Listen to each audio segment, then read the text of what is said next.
আসসালামু আলাইকুম রহমতুল্লাহ বারাকাতুহু। শুভ সকাল বন্ধুরা।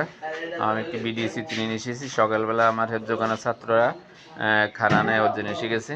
এই যে আলু ভর্তা নিচ্ছে ওরা, ওই যে দেখতেছেন ওরা খানা নিচ্ছে। দুখারা ডাল নিচ্ছে ওখানে, ওই যে খানা নিচ্ছে।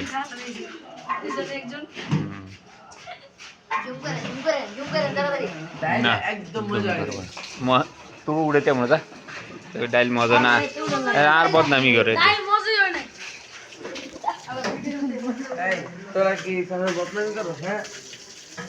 প্রিয় দর্শক, এই দেখতে থাকুন।